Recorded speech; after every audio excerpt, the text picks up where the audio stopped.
to the Most High God, Yahweh Ba'ashem, Hamashiach Yahweh Shai. My name is Yarapah, and we are at the House of David. Bless you.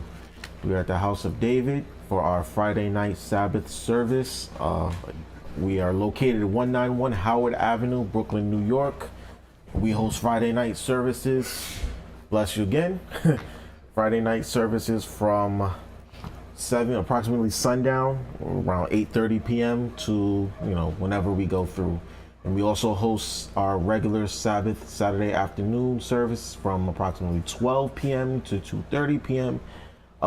Well, again, located here at the House of David School, located again 191 Howard Avenue. Again, tonight is our Friday night services. My name is Yarapah, and I will be presiding over the service. And I want to again give all honor, praise, glory to the Most High for another Sabbath day, because as I say every time, every Sabbath day that we come to, we're getting closer and closer and closer and closer to our salvation as Israelites. And it's a beautiful thing because we see the times, we see that we're coming close to the end. And the closer we get, as the Most High is speeding up the times, we see that things are happening in the earth, and we ought to be prepared. We ought to be prepared for the things that are coming, because there's going to be terrible times in the earth. All right. But as I'm prone to do, I want to start with honoring the Sabbath day, because it's the best day of the week. I look forward to it every week. And it's a refreshing to be able to dwell in the Most High Sabbath. So we're going to start with Sirach 33 verse 7. Sirach 33 verse 7 in the Apocrypha. Because the Sabbath day is a high holy day, and we are commanded to keep it holy and honorable in all things that we do. Okay, Sirach chapter 33 and verse 7. We're in the book of Apocrypha, Ecclesiastes chapter 33, verse 7. Why doth one day excel another? Whenas all the light of every day in the year is of the sun. So the Bible asks, the question is, why is one day excel over another when all we get the same light from every day from the sun? So what makes one day different from another, right? Go ahead. By the knowledge of the outer one, they were distinguished. Right, by the knowledge of the Most High, where they were distinguished. So it's the Most High who makes the differences between what days are regular, what days are extraordinary or holy or excellent over others. Right, go ahead. And he altered seasons and feasts. And he altered seasons and feasts. So it's by the knowledge of the Most High, he alters the seasons, right? He's the one who distinguishes spring from summer, summer from fall, fall from winter, winter from spring. He's the one that does that. Okay, go ahead. Some of them he made high days. Right, some days he made high days. Right, go ahead. And hallowed them. And hallowed them, meaning he sanctified them. He made them special and holy. Okay, set apart from different days. It's sacred. Right, go ahead. And some of them he made ordinary days. And some days he made ordinary days. So again, it's the knowledge of the Most High that we know the difference between certain days. Okay? And today is one of those days. As the sun goes down on a so-called Friday afternoon, we are coming into one of those holy days, which is the Sabbath day, the weekly Sabbath day, right? And this existed all the way from the beginning. Get me Genesis chapter 2, verse 1. What, Genesis chapter 2? Genesis chapter 2, verse 1. Just in Genesis, I'll tell you one quick.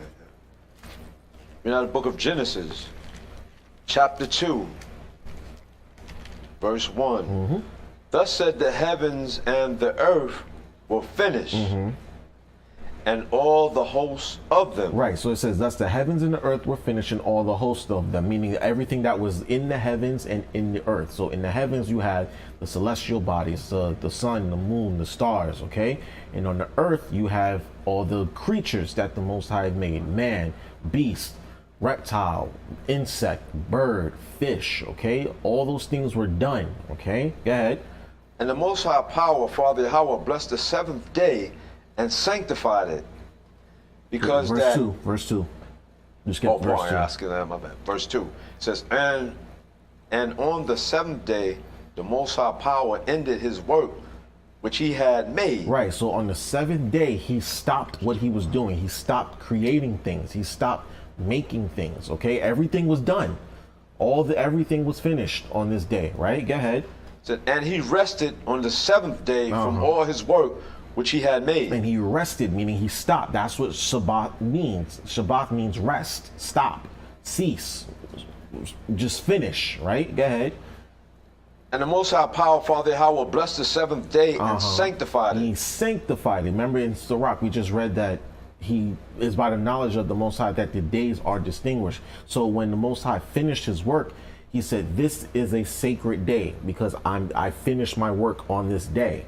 Right? Go ahead. It says, because that in it he had rested from all his work, which the Most High Power created and made. Right, exactly. See, he sanctified this day because he rested on this day. He stopped what he was doing, right? So when we come into the weekly Sabbath from Friday sundown to Saturday sundown, that is the Sabbath day. I know the world has taught us that the Sabbath is changed from Saturday to Sunday, that Sunday is the holy day of the week. No. The scripture said when you look at a calendar, you can clearly see that Saturday is the seventh day of the week, right? Or what they call Saturday, right? And in it, we're supposed to do what the Most High did, which is rest, right? And we're going to get that real fast. Go to Exodus chapter 20 and 8. In the book of Exodus chapter 20, verse 8. Remember the Sabbath day to keep it holy. Right, he said, remember the Sabbath day to keep it holy. Why did he say remember? Because he knew that we would forget it, okay? That we would seek to change it also. He knew that in time that it would come to a point in history where the Sabbath day was changed. That's why he said remember it, okay? And not only that, but he knew that we will find ways to break it, right?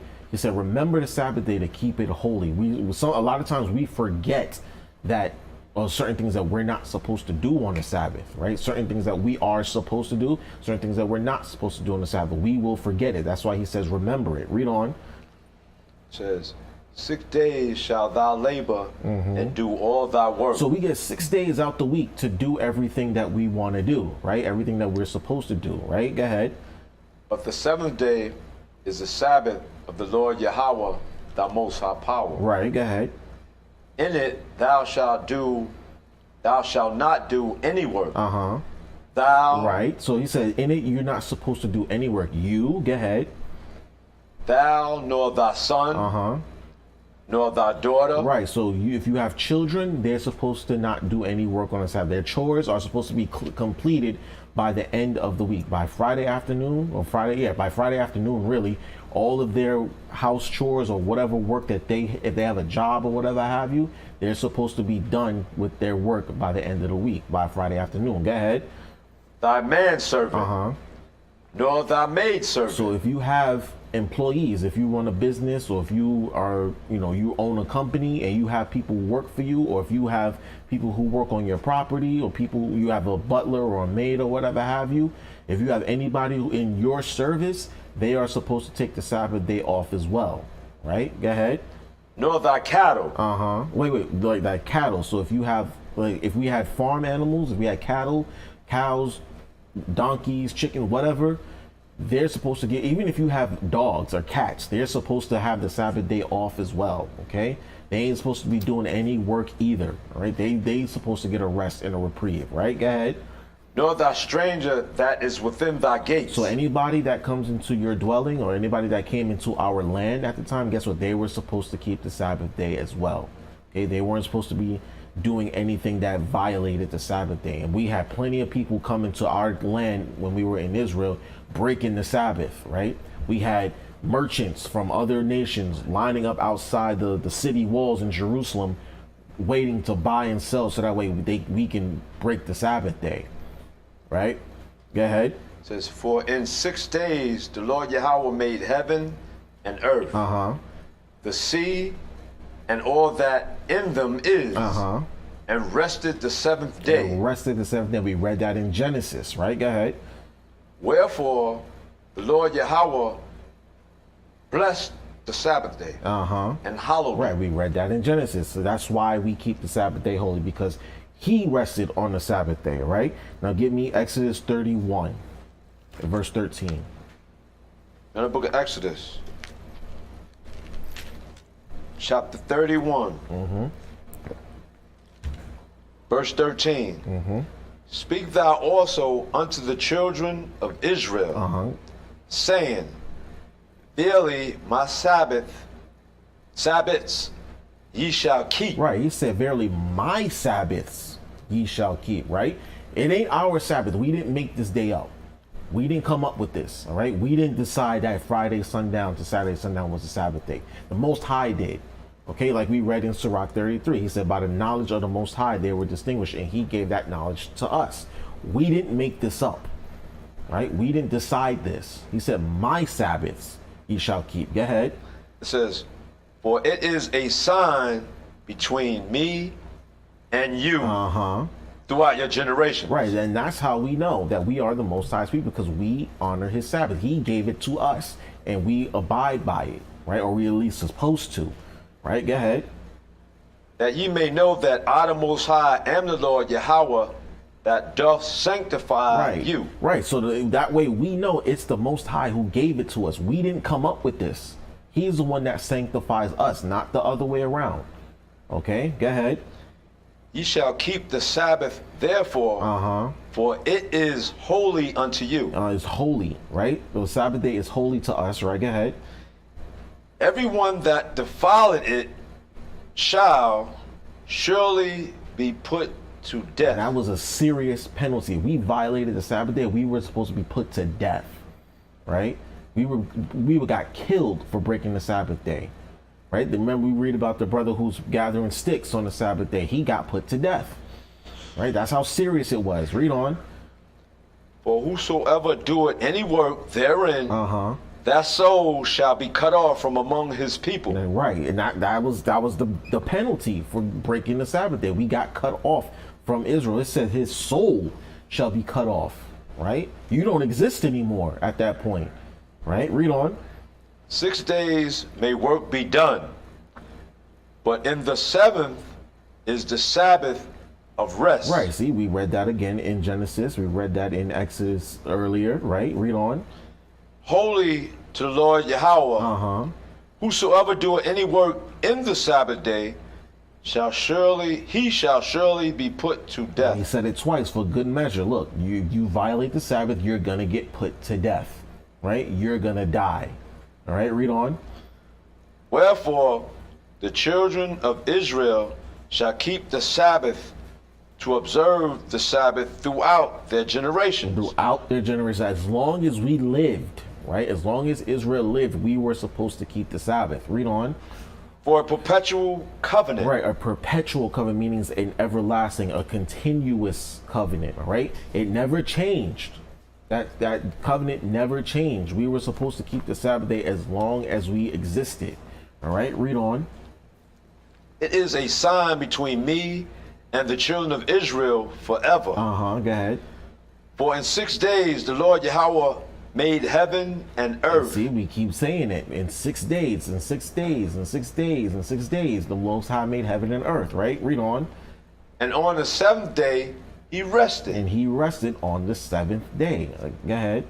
And was refreshed. And refreshed, meaning he started over, right? Now from there, get me Psalms 118, verse 24. That's it. Psalm 118, 24.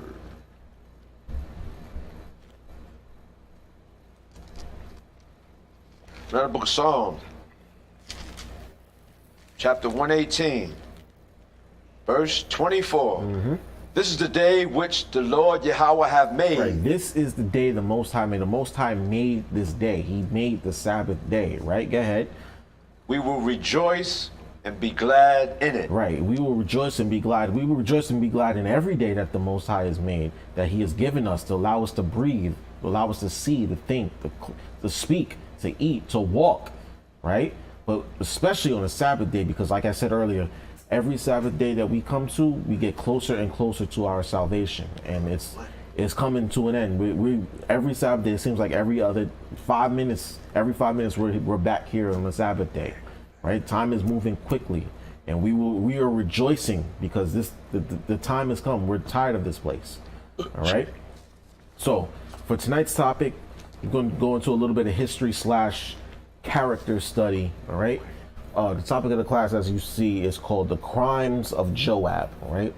The crimes of Joab. We're going to dive into some of the history behind who Joab was, what his role was in the kingdom, and we're going to dive into his character because Joab is a very interesting individual, and he has a very pivotal role in the kingdom of David, right?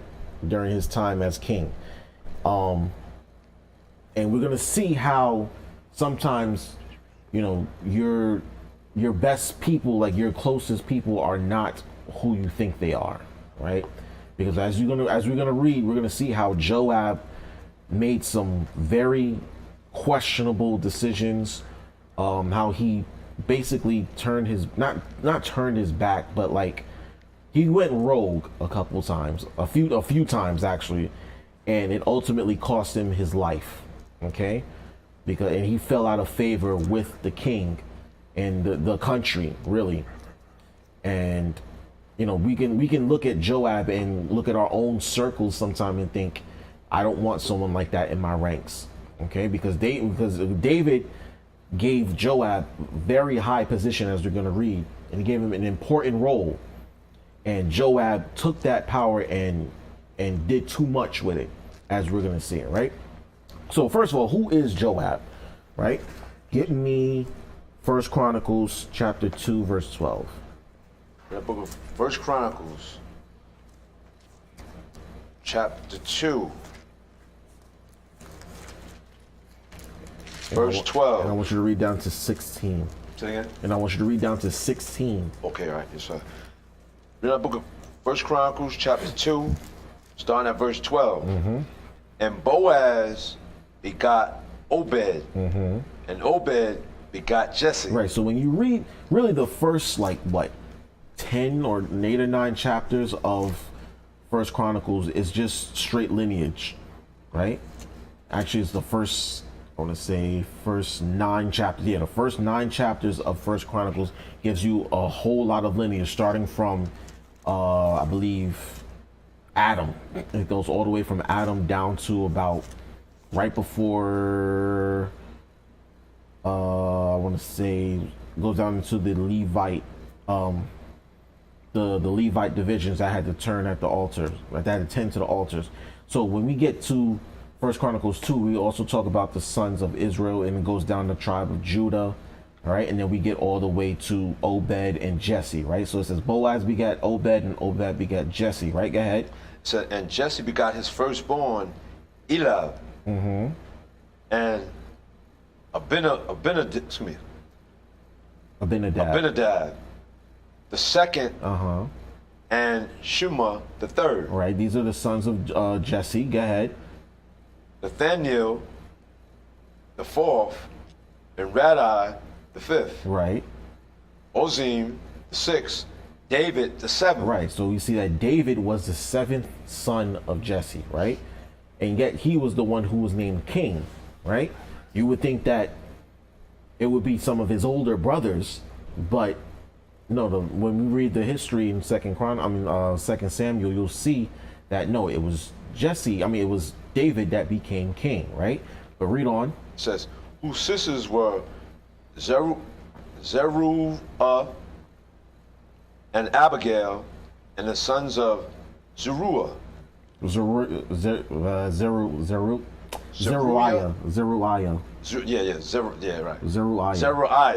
Thank you. That's what I'm saying. Right. Yeah, I know. Zeruiah. Abishai. And Joab. And Ashel, 3. Right. So Zeruiah and Abigail. Zeruiah had 3 sons: Abishai, Joab, and Asahel. Right. 3 sons. Right. So we see that Joab is who? So in what relation is he to David? He's his sister's son, which makes him his That nephew? It makes him his nephew, right? He's David's nephew, right? Now, seeing that he's his nephew, when David becomes king, he establishes him as an important role in the ranks, right? So we're gonna jump to 2 Samuel chapter 8, verse 15. The book of 2 Samuel, so chapter 8, verse 16, is that? Verses 15 and 16. Oh, 15 and 16. The book of 2 Samuel, chapter 8, verse 15. And David reigned over all Israel. Right, so David was king at this point, as we can see. Right, go ahead. And David executed judgment and justice unto all his people. Right, and as we can see, David was a righteous king. It said he executed judgment and justice. So David was a righteous king, at least in the beginning, right? He was a very good king. In fact, he was quite possibly Israel's, I would say, second greatest king after Solomon, right? Go ahead. It says, and Joab, the son of Zeruiah, Right, remember, Joab, the son of Zeruiah, was his nephew, right? Go ahead. was over the host. He was over the host, meaning he was over the army, okay? He made him captain of the army, right? Go ahead. And Jehoshaphat, the son of Ahulid, was recorder. Right, so he was a scribe, basically, okay? So Joab became captain of David's army, right? Stay in 2 Samuel, jump to chapter 20 and verse 23. 2023? Chapter 20, verse 23. Okay. We're in the book of 2 Samuel, chapter 20, verse 23. Now Joab was over all the hosts of Israel. Right, it says Joab was over all the hosts of Israel. He ran the army, okay? He was the general, so to speak, okay? Go ahead. And Benaiah,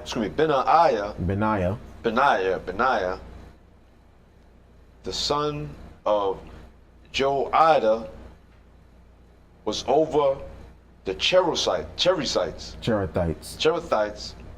and over the Philihites. Right, so these are different leaders over the different factions of the army, right? Now, he was over the army of David, right? It's nepotism, okay? It was an act of nepotism. He made his nephew captain of his army. In fact, I'm gonna read the definition of nepotism for y'all real fast, right?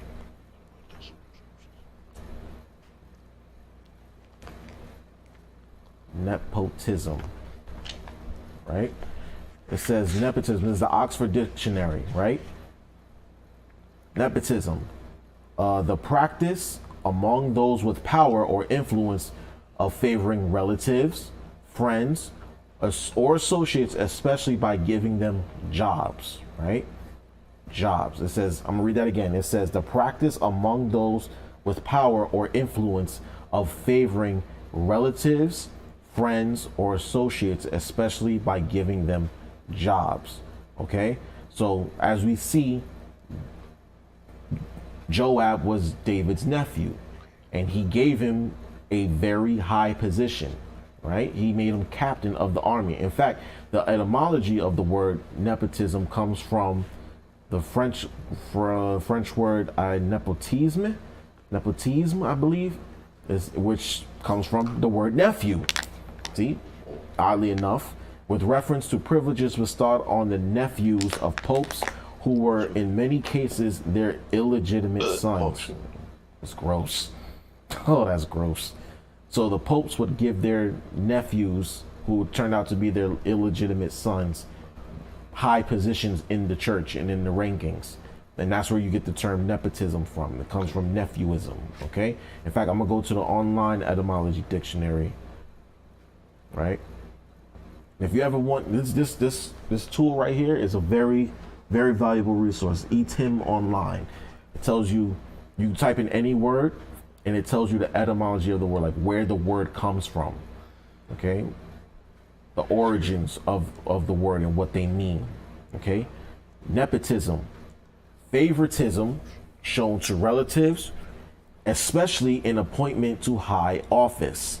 Okay, I'm gonna read that again. Favoritism showed to relatives, especially in appointment to high office. 1660s from French nepotisme, right? 1650s from Italian nepotismo, from nepot, nephew, from Latin nepotem, nominative nepos, grandson, nephew, see nephew. Originally practice of granting privileges to a pope's nephew, which was a euphemism for his natural son.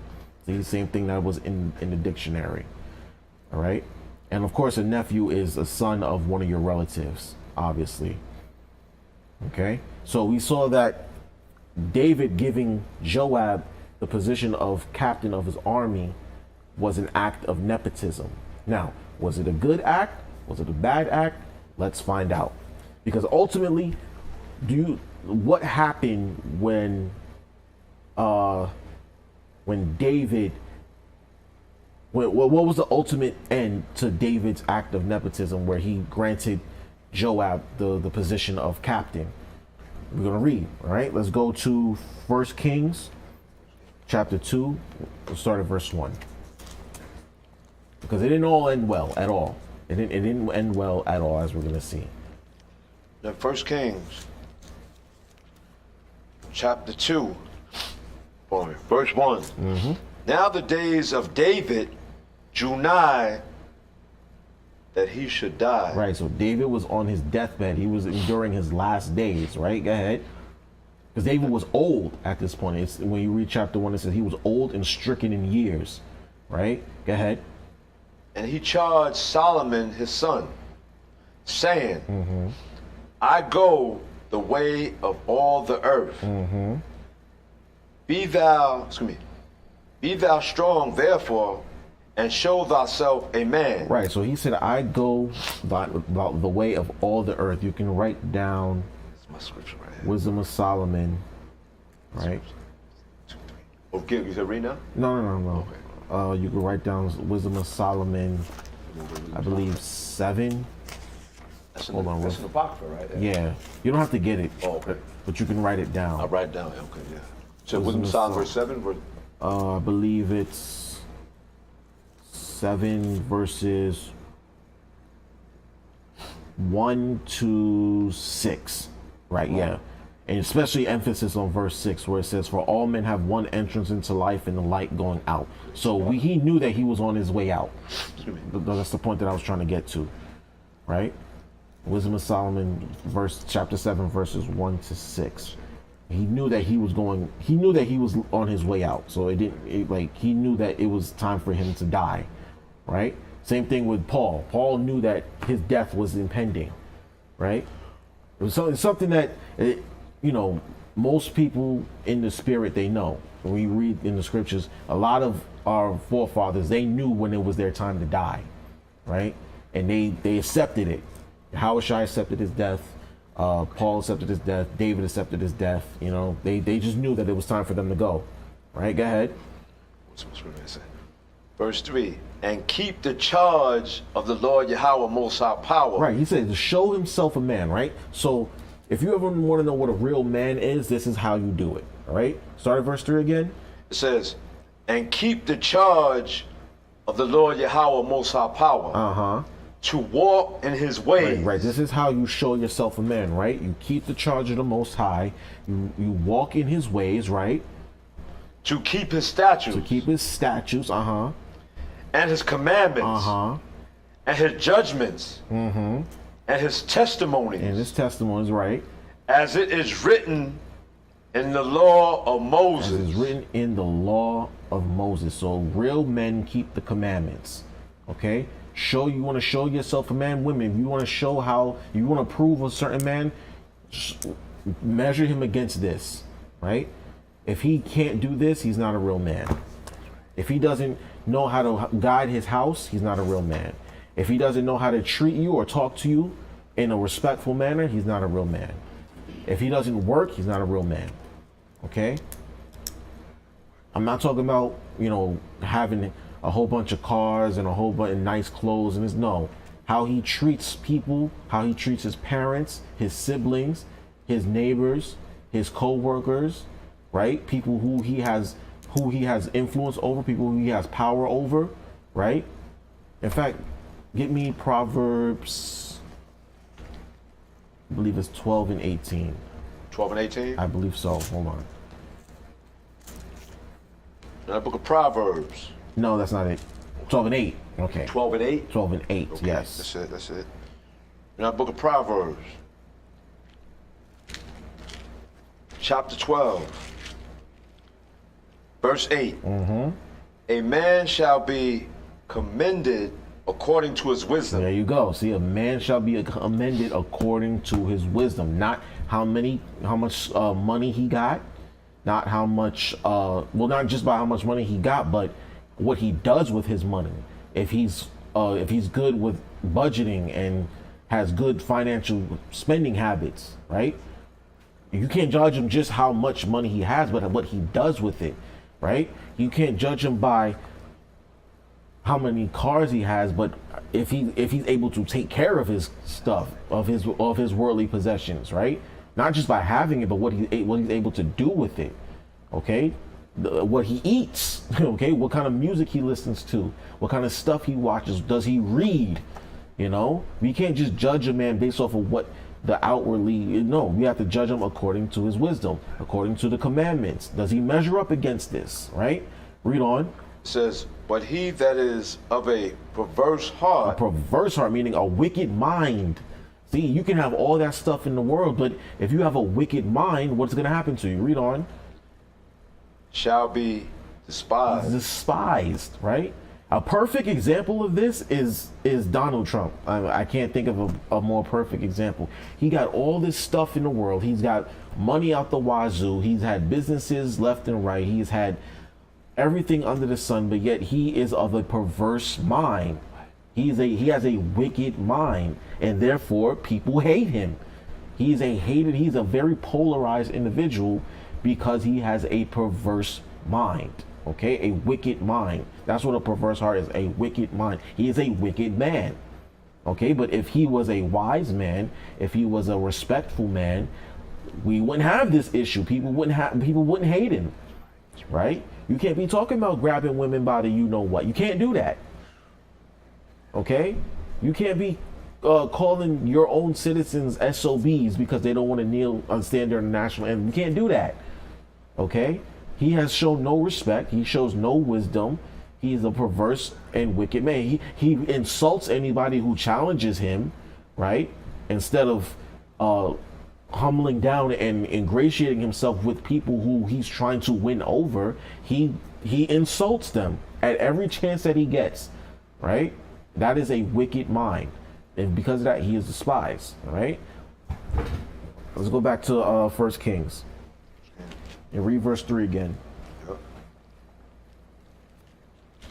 Yep. He's a petulant child. I'm sorry. He's a childish man. What?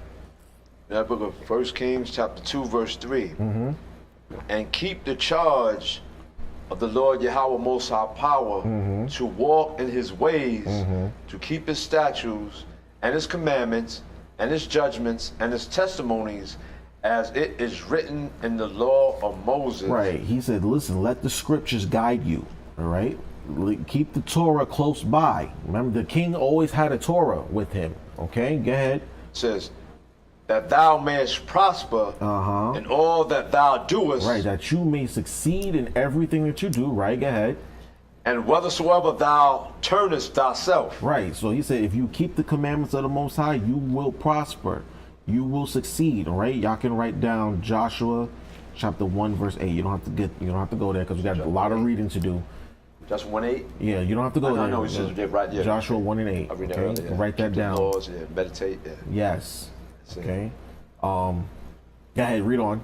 Oh yeah, it says verse that 4. the Lord Yahweh, Most High Power, may continue his word which he spake concerning me, saying, if thy children take heed to their way to walk before me in truth with all their heart and with all their soul, right, there shall not fail thee, said he, a man on the throne of Israel. Right. So he said, if your children, he said the Most High spoke to him saying, if your children keep my commandments, there will not one of them fail. Okay, on the throne, they will be successful kings if they keep my commandments. Right. Read on. Said, moreover, thou knowest also what Joab, the son of Zeruiah, did to me. Right. He said, moreover, he said, you've been privy to what Joab has done, his crimes. Okay. You know what Joab has done. Right. He said what he did to me. Right. Go ahead. And what he did to the two captains of the host of Israel. Right. He said, and what he did to the two captains. Mind you, Joab himself was a captain. Right. He said what he did to the other two captains. Right. Read on. It says, of Israel unto Abner, the son of Ner, and unto Amasa, the son of Jether, right? Whom he slew, right? And shed the blood of war in peace. Right. He said he shed the blood of war in peace. So Joab killed these two men, right? During peacetime. Right? Joab just murdered these two men during peacetime. We weren't at war with these people, and Joab murdered them. Right? Go ahead. And put the blood of war upon his girdle that was about his loins, and in his shoes that were on his feet. Right, so he put a lot of blood on his hands, basically. That's what he's saying.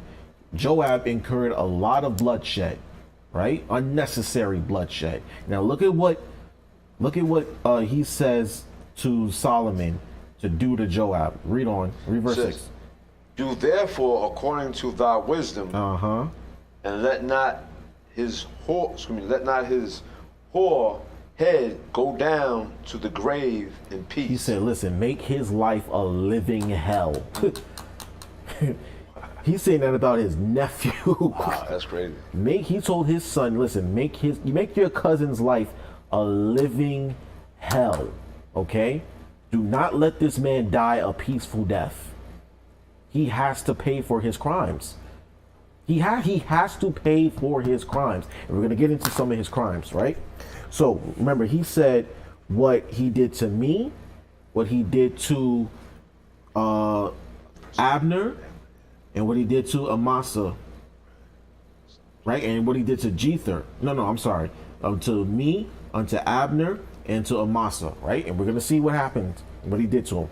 First, we're going to start with what he did to David, all right? Get me 2 Samuel 18, verse 1. 18 and what, 1? 18 and 1, yes. And we're going to read down to 20, all right? In that book of 2 Samuel, chapter 18, verse 1. Right, now at this point, Absalom had rebelled against David, and David was on the run, right? But they were able to corner Absalom, so to speak. There was a battle in a forest, and we're going to see what happened, but I'm just trying to set the stage for y'all. Absalom had rebelled. He took his father's wives and turned a lot of Israel against David, okay? And David was forced to flee, okay? And he took only his trusted men with him, one of which was his nephew, Joab. Now, we're going to see how this all turned out, all right? Go ahead. And David numbered the people that were with him. And set captains of thousands and captains of hundreds over him. Right, so David took a sizable army with him while he was on the run from Absalom, right? Read on. And David sent forth a third part of the people under the hand of Joab. Right, so he said, he divided the army up into threes, right? He sent one group with Joab. He sent one group with, read on. Said, and a third part under the hand of Abishai. Abishai, yeah. And the son of Zeruiah, Joab's brother. Right, Joab's brother. So Joab's brother was also a commander in the army, right? Read on. and a third part under the hand of Ittai, yeah, Twala, and Gittite. And the king said unto the people, I will surely go forth with you myself also. Right. So David was going to send these armies, these little factions out, and he was going to go with them. Right. Go ahead. But the people answered, Thou shalt not go forth, for if we flee away, they will not care for us. Right. So he said, if you come with us, they won't, and we flee, they're not going to care for us. Right. Go ahead. Either if half of us die, will they care for us? Right. Go ahead. But now that art worth 10,000 of us, therefore now it is better that thou succor us out of the city. Right. So they told him, look, if you come with us and we all die, they're only going to focus on you. Right. They're not going to care about us at all. They're going to focus on you. You're worth 10,000 to us. They're gonna come after you. Right. They're going to come after you. They're not going to. They don't care about us. Right. Read on. And the king said unto them, What seemeth you best I will do. Right. So he said, okay, if y'all think that's what's best, this is what I'm going to do. All right. Go ahead. And the king stood by the gate side, and all the people came out by hundreds and by thousands. Go ahead.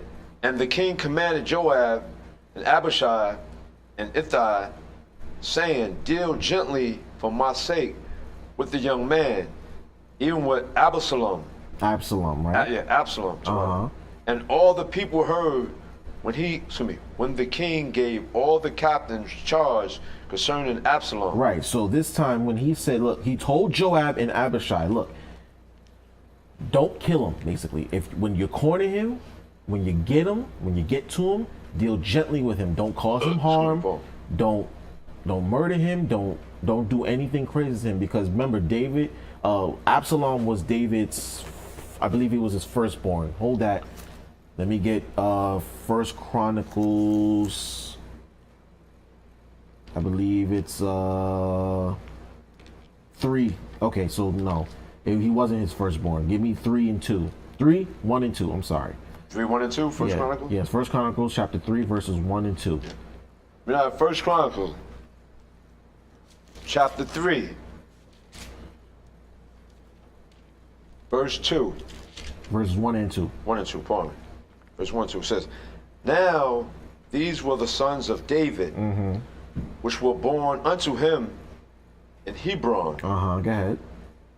The firstborn, Amnon. Right, Amnon. Of Hinoam, the Jezreelites. Jezreelites. Yeah. Jezreelites. Jezreelites. It was a woman of Jezreel. Okay. So Amnon was David's firstborn. All right. Read on. It says the Jezreelites. Jezreelites. Say Jezreelites. Yeah. Jezreelites. Yes, there you go. Jezreelites. Right. It's a woman. It means that she's from Jezreel. Okay. She's a woman of Jezreel. All right. Read on. So that's it. The son of Daniel, of Abigail. The second Daniel. Say it again. The second Daniel. Your poem, yeah. The second Daniel of Abigail, the Carmelites. The Carmelites. All right. She's Carmelites. She's from Carmel. Right. Read on. It says the third Absalom. The son of Micah, the daughter of Talmai, king of Gersha. The fourth, Adonijah. Ananijah, the son of Haggith. Right. So we see that Absalom was the third son of David, right? And he's the one who started the rebellion, okay? And these were born in Hebron. Remember, David ruled in Hebron for 7.5 years before he moved to Jerusalem, before he moved the palace to Jerusalem. All right. So let's go back to 2 Samuel 18. 2 Samuel. Yes. Bible study, yeah. And we left off in verse 5. In the book of 2 Samuel, chapter 18, verse 5. And the king commanded Joab and Abishai and the Tithai, saying, deal gently for my sake with the young man, even with Absalom. So he gave them a direct order. Deal gently with Absalom. Don't do anything crazy. Don't harm him. Don't kill him. Deal gently with him, right? He gave him a direct order. Okay, read on. It says, and all the people heard when the king gave all the captains charge concerning Absalom. And everybody heard this, right? Everybody heard David say, deal gently with Absalom. Don't do anything to him. Don't kill him, nothing. Everybody heard this, right? Read on. Excuse me. So the people went out in the field against Israel, and the battle was in the wood of Ephraim. Right, so they had a battle in the forest of Ephraim, right? That's what it means by the wood, meaning in the forest, right? Go ahead. It says, where the people of Israel were slain before the servants of David, and there was there a great slaughter that day of 20,000 men. So 20,000 men died that day in that battle, right? That's a lot of people. Yeah, wow. That's half of a baseball stadium. Or think of Madison Square Garden full at a Knicks game, right? The stadium's full of people because I think Madison Square Gardens hold about 18 to 19,000 people at capacity. So just imagine that many men die in one battle, right? It's a lot of death. It's a lot of death, right? Read on. It says, for the battle was there scattered over the face of all the country. Right, so they were fighting, they had a big battlefield, a huge battlefield, right? Read on. It said, and the wood devoured more people that day than the sword devoured. Wow, that's crazy, right? Yeah, word. Go ahead. It says, and Absalom met the servants of David, and Absalom rode up on a mule. Right, and Absalom came to face with David's servants, right? On a mule, meaning a horse, right? Go ahead. It said, and the mule went under the thick boughs of a great oak. And his head caught hold of the oak. Right. And he was taken up between the heaven and the earth. Right. And the mule that was under him went away. So David, Absalom was riding on a horse, and his hair got caught in one of the branches of the tree. So his hair being caught in the tree, he's hanging by his hair. His hair's caught in a branch, and the horse keeps running. So now he's basically hanging with no rescue to help him, right? Read on. It says, verse 10. Verse 10 says that. And a certain man saw it and told Joab and said, behold, I saw Absalom hang in the oak. Right, so somebody told Joab, listen, Absalom is hanging, he's vulnerable right now. We got him. Okay, read on. And Joab said unto him, the man that told him, and behold, thou sawest him. And why didst thou not smite him there to the ground? Right. And he said, why didn't you cut him down? Right? He said, when you saw him, why didn't you cut him down? Right? Go ahead. Said, and I would have given thee 10 shekels of silver and a girdle. Right. He said, look, I would have given you 10 shekels and a girdle if you cut him down from that tree and killed him. He said, why didn't you kill him? Now, remember, we read in verse 5, right? What did David say? He said, deal gently with him, right? So don't kill him. When you run up on Joab, don't kill him. Don't do anything. Don't do anything to him. Just bring him back, right? And here Joab is saying, why didn't you kill him? I would have given you money and a girdle if you had killed him, right? Read on. It says, Verse 12. Yeah, it said, and the man said unto Joab, though I should receive 1,000 shekels of silver in mine hand. Right, he said, even if you gave me 1,000 shekels of silver, even if, right? Go ahead. Yet will I not put forth mine hand against the king's son. For in our hearing, David said this out of his own mouth, right? Read on. Says, for in our hearing, the king charged thee, and Abishai and Hittai, saying, beware that none touch the young man Absalom. Right, he said, look, even if you had given me 1,000 shekels of silver, David told y'all specifically, explicitly, do not harm him. Why would I go against the king's command?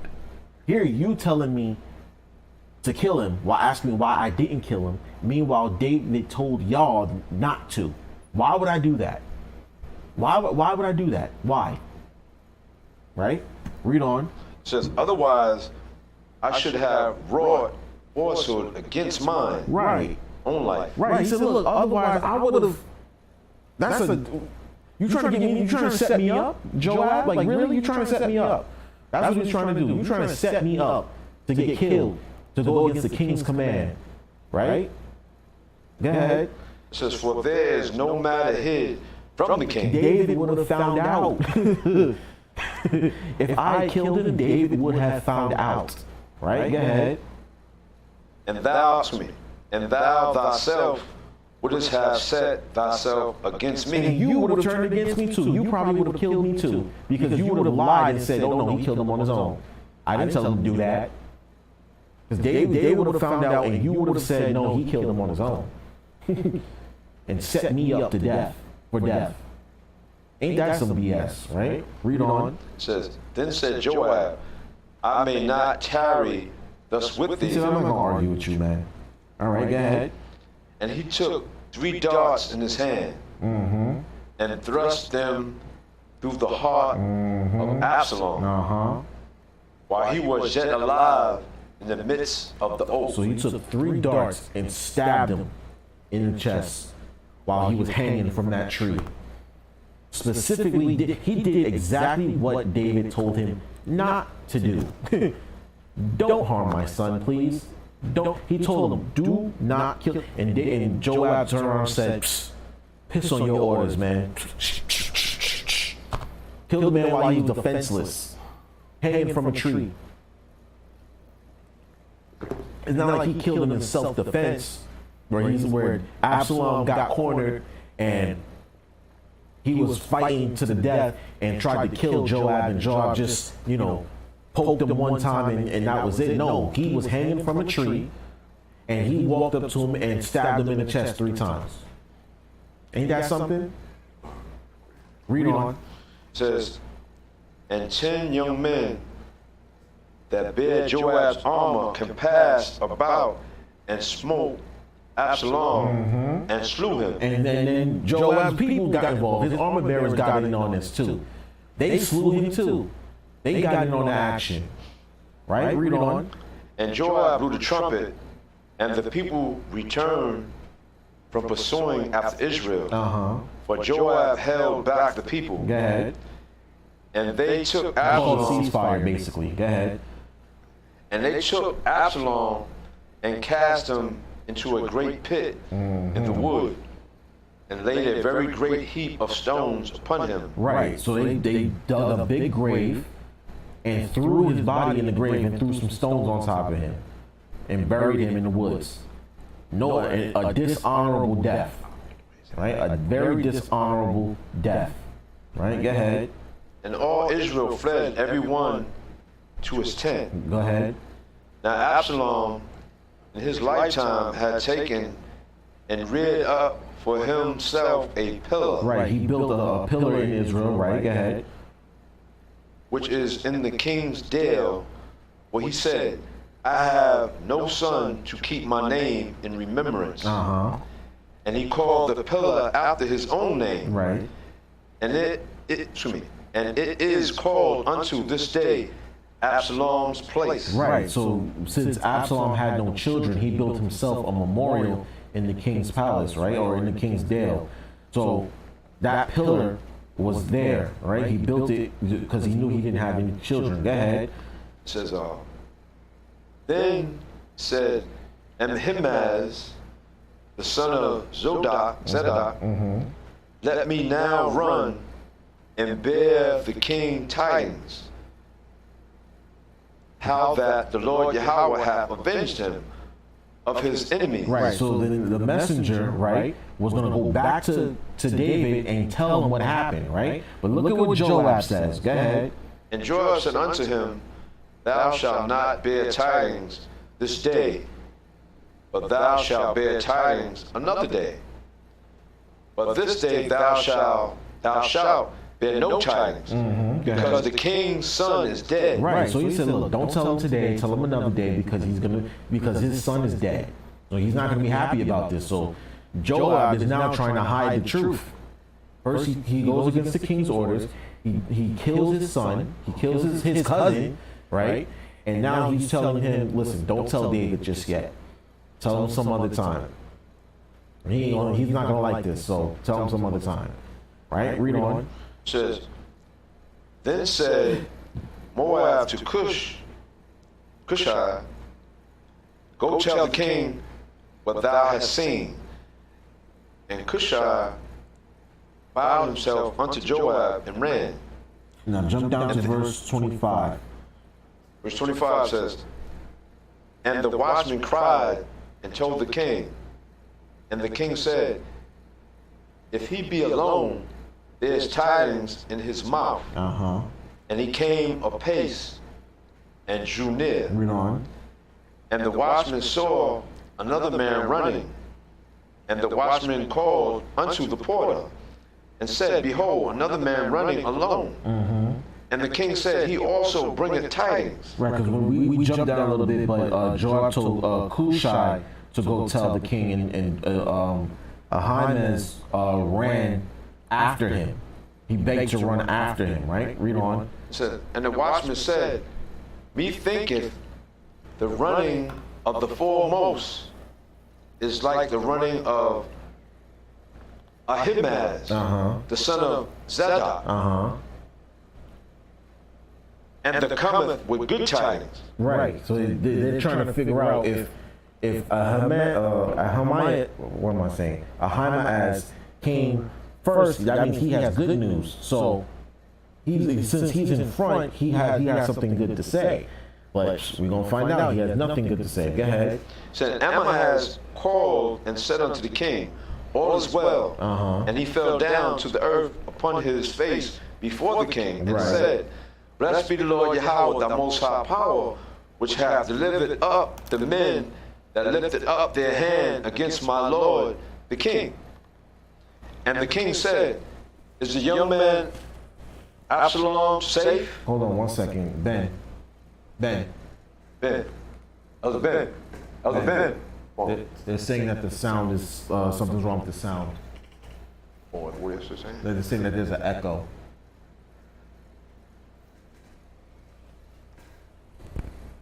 This happens every time I teach. I don't understand.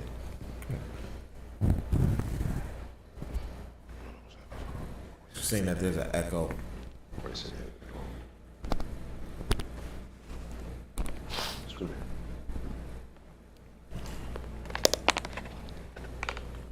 What about now? It sounds just a little distorted.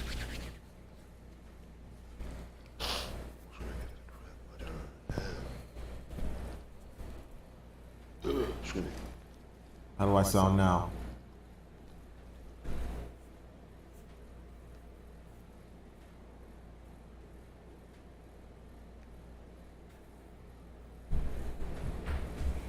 Okay, it should be good. Say something. Testing, mic test. Mic test. Mic check. Mic check.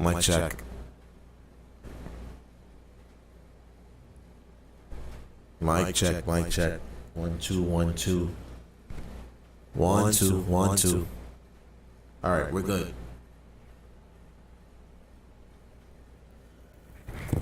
Okay, we're good now. I don't know what you did, but it worked. All right, where do we leave off, Zach? Right, stood at 29. Okay. It says, and Ahimaaz answered, when Joab sent the king's servant, and me thy servant, I saw a great tumult but I knew not what it was. Right. So he said, when Joab sent me, and me and someone else, I saw a tumult, but I didn't know what was going on. So I walked up to it. Right ahead. It says, and the king said unto him, turn aside and stand here. And he turned aside and stood still. Right. So he said, look, you stop talking. Now he wants to talk to the other brother. Right. Go ahead. And behold, Cushai came, and Cushai said, tidings, my lord, the king, for the Lord Yahweh have avenged thee this day of all them that rose up against thee. Right. So he said, look, the Lord has avenged you from everything, from all your enemies. Right. Now this doesn't sound good. This is not a good sound. Right. Because who was the main culprit? Absalom. Right. Now read on and see what he says. It says, and the king said unto Cushai, is the young man Absalom safe? And all David cares about is Absalom's safety. That's all he cares about at the moment. Right? Read on. And Cushai answered, the enemies of my lord the king, and all that rise against thee to do thee hurt, be as that young man speak. He said as that young man is. Right. He said all those who stood up against you, they're in the same state that Absalom is. Right. Go ahead. And the king was much moved, and went up to the chamber over the gate, and wept. Right. Go ahead. And as he went, thus he said, O my son Absalom, my son Absalom, what most high power I had died for thee, O Absalom, my son. Right. So he understood that Absalom was dead, and he wept over him. One of his sons. That is still his son, and he wept over him. His son tried to kill him, tried to take his kingdom, slept with his wives and concubines in front of everybody, and yet he said, please don't kill my son. Please don't kill him. I can reason with him, right? And Joab killed him anyway. Wow, that's crazy. Right? Killed him anyway. Disregard everything. What? Disrespectful, right? Totally. Jump to chapter 19, verse. I want you to read verses 1 to 8. 1 to 8. Read out 2 Samuel chapter 19, verse 1. And it was told Joab, behold, the king weepeth and mourneth for Absalom. And the victory that day. Actually, no. I'm sorry. We're gonna come back to that a little later. Okay, I'm gonna come back to that a little later. From there, so we saw what he did to David, right? He killed Absalom when he was told not to, right? Now we're gonna jump to what he did to Abner. Now, who was Abner, right? It means jump back to chapter 3, verse 1. All right. 2 Samuel chapter 3, verse 1. Now there was long war between the house of Saul and the house of David. Right. But David waxed stronger and stronger. And the house of Saul waxed weaker and weaker. Right. So after Saul was killed, there was still war between the house of David and the house of Saul, right? And David grew stronger and stronger, while the house of Saul obviously dwindled in numbers and this, that, and the third. Now, jump down to verse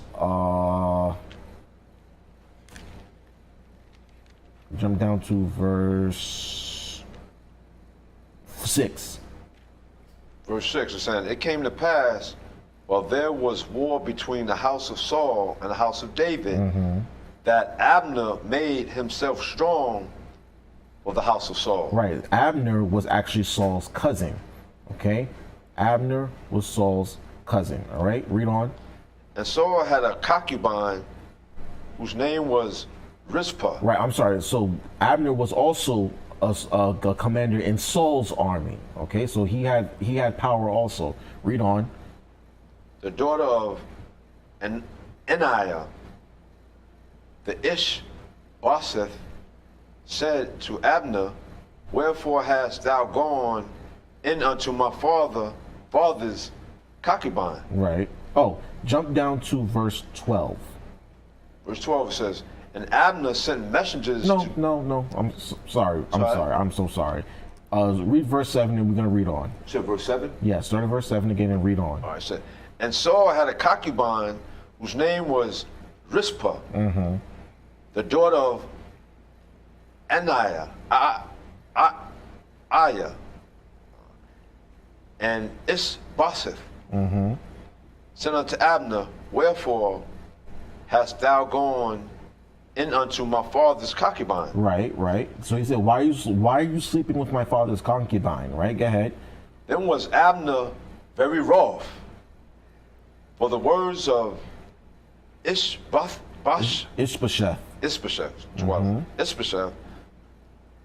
and said, am I a dog's head? Go ahead. Which against Judah to show kindness this day unto the house of Saul, thy father, to his brethren and to his friends, and have not delivered thee into the hand of David, that thou chargest me today with a fault concerning this woman. Right. He said, "What you so like? Did I just sell you over to the house of Judah? Yet you're mad about this woman, right? You mad about a woman whose husband is dead, but you acting like I done sold y'all over to Judah, right? Because remember they were Benjamites. So he was like, yo, what? Why are you acting like I done? You mad about this woman? You acting like I done sold y'all out, right? Go ahead." It says, so do the Most High power to Abner, and more also, except as the Lord Yahweh hath sworn to David, even so I do to him, to translate the kingdom from the house of Saul, and to set up the throne of David over Israel, and over Judah, from Dan even to Beersheba. Right. So when you read chapter 2, right?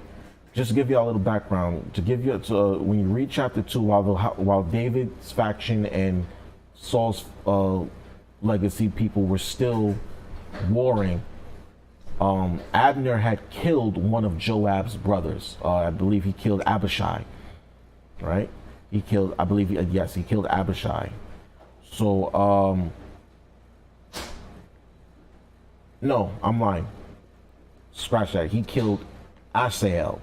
Okay, he killed Asahel. He didn't kill Abishai, he killed Asahel. Remember, Joab had two brothers, Abishai and Asahel. Asahel was killed by Abner after Asahel had pursued after him. He ran after him during a battle, and Abner told him, look, you don't want these problems, leave me alone. And Asahel continued after him, and he told him, look, leave me alone, I don't want to fight you. But Asahel said, no, I want all the smoke. You know what I mean? I want it all. Come fight me. So Abner actually killed him. Now we're catching up to here. All right, read on.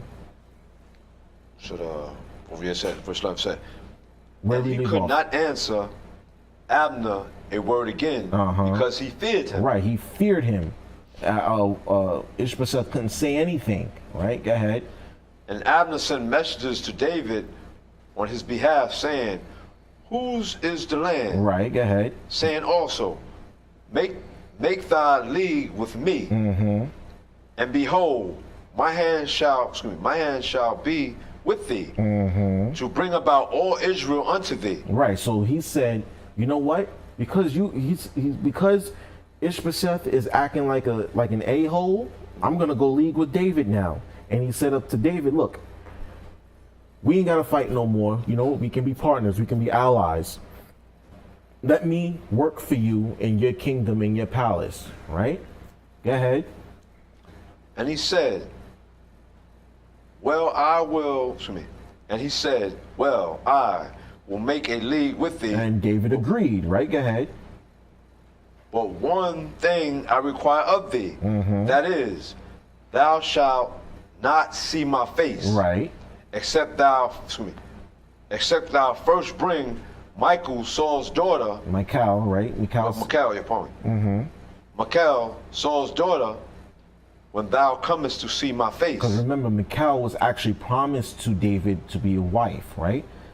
Jump down to verse 17.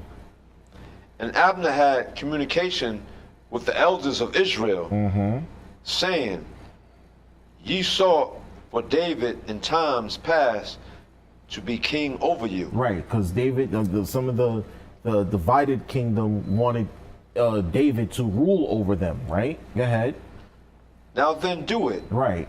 For the Lord Yahweh hath spoken of David, saying, By the hand of my servant David, I will save my people Israel out of the hand of the Philistines and out of the hand of all their enemies. Right, go ahead.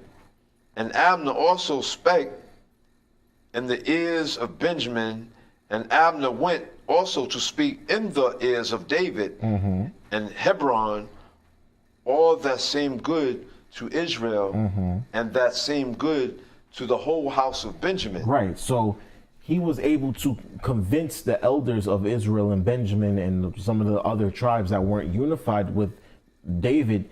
Look, David is going to be our king now, so let him come talk to y'all, and we can all be one united people, right? Go ahead.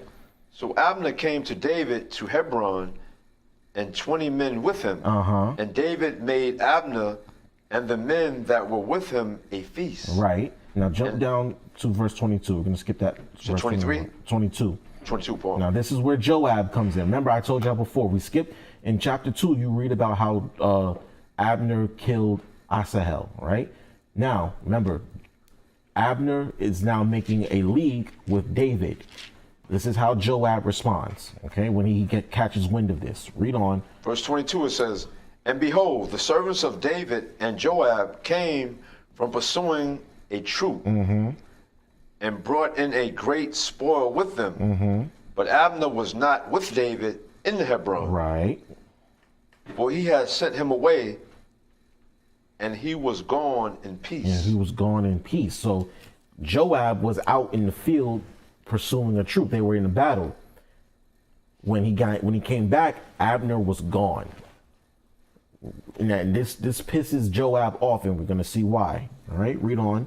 It says, When Joab and all the hosts that was with him were come, they told Joab, saying, Abner, the son of Ner, came to the king, and he hath sent him away, and he is gone in peace. And Abner was here, and now he's gone.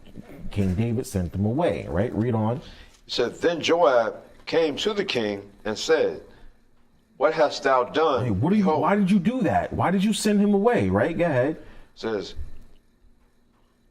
And Abner came unto thee. Why is it that thou hast sent him away?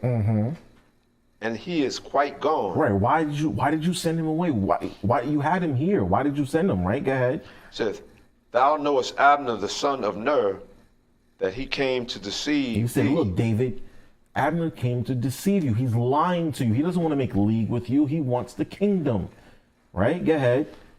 And to know thy going out and thy coming in, and to know all that thou doest. Right. Look at Joab. This is what you call sowing discord, right?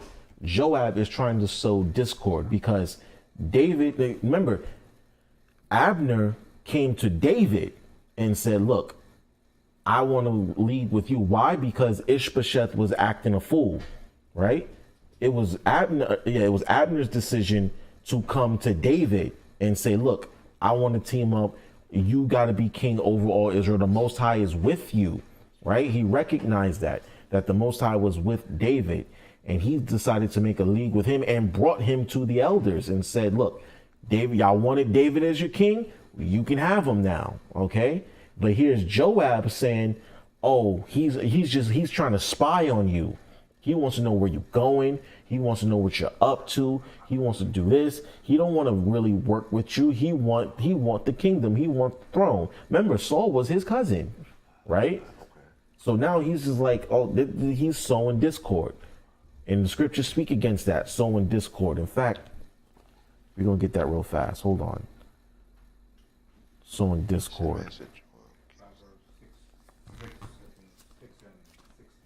6 and 16? I think that sounds familiar. Proverbs 6. Yes. Okay. 6 and 19. Proverbs 6 and 19. Go to Proverbs 6 and 19. Oh. Start at 16, but jump down to 19 afterwards. Proverbs 6 and start at 16. 6 and 16? All right. And then jump down to 19 after jump that. Jump down 19, all right. Now, book of Proverbs, chapter 6, verse 16. Mm-hmm. These 6 things doth the Lord Yahweh hate. Mm-hmm. Yea, 7 are an abomination unto him. Right, so this is where they get the idea of the 7 deadly sins from, right? He said, these 6 things that the Most High hate, and 7 are an abomination to him. Let's jump down to 19. Verse 19. Mm-hmm. A false witness that speaketh lies. Right, a false witness that speaks lies. Joab was not there during the meeting. So how would he know what Abner is up to? He was out doing war things. He was having wartime activities. How would he know what Abner is up to? So he's a false witness, right? Go ahead. And he that soweth discord among brethren. Right, he that soweth discord among brethren. The Most High hates that thing. He hates that. Okay, when people try to sow discord among brothers. Remember, Abner came in peace. He didn't come for war. He said, look, I want to make a league with you. The people want you as the king. Let's make it happen. All right. All right, let's go back to but here comes Joab talking about, oh, he's lying to you. He just want to spy on you. He just want to know what you're up to and this, that, and the third. Yeah. Man, where we leave off? 2 Samuel chapter 3, verse 26. It said when Joab kills Abner. Okay, go ahead. It said verse 26. It says 2 Samuel chapter 3, verse 26. It says, and when Joab was come out from David, mm-hmm. he sent messengers after Abner. Right. So now this is another act of him going rogue. Okay. Remember, he killed Absalom against David's wishes. Now he's going off grid and going rogue and sending people after Abner. Right. Go ahead. Off the reservation. Oh, he went off the reservation, man. Funny. You can't do that, bro. What are you doing? Funny. Right. Go ahead. It says which brought him again from the well of Sirah. Uh-huh. But David knew it not. See, that's how he was being underhanded. He was being sneaky, right? Like you said, he went off the reservation. He went rogue. David didn't know about this, right? Go ahead. And when Abner was returned to Hebron, Joab took him aside in the gate to speak with him quietly. And he pulled up on him, right? And pulled him to the side. He said, yo, my man, let me talk to you real fast. Come here. Let me holler at you real quick. Right? Go ahead. Said, and smote him there under the 5th rib. You smote him under the 5th rib. So like right here, right? Right here, we gave him a liver shot, so to speak, right? Instant death. Okay? Go ahead. That he died. For the blood of Asher, his brother. Right. So he got a revenge killing on him. That's why he was so mad that David sent him away. It was like, nah, I wanted to press him for killing my brother. Remember, like I said, you can read about that in chapter 2, 2 Samuel chapter 2. You read that on your own time. But that's why he wanted to kill him. That's why he wanted to talk to him. He wanted revenge for his brother's killing, and he got it. Right? But he went off the script to do it. He went in a sneaky, underhanded way to do it without David's knowledge, right? So that's strike 2 against him now. And look at how David responds. This is how David responds to this, right? And David was his uncle. Right. Imagine, listen, I have 5 nephews, right? And any of them, especially the younger 3, right? They respect me, right? And I love them like they were my own sons. But they would never go off script like that if I told them to do something. If I told them to do something, they would not go off script. Okay, they listen. They don't just decide, you know what, I'm gonna do what I want and just go off script, off the reservation, and just go about my own business for my own personal vendettas.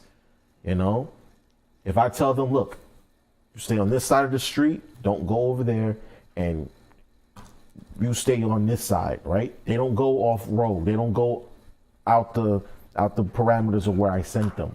Okay. Now here you got this man. I gave you position in I made you the captain of my army. That was not licensed to do what you want, right? That was not licensed to go off and start killing folk left and right, or off of some bloodlust, right?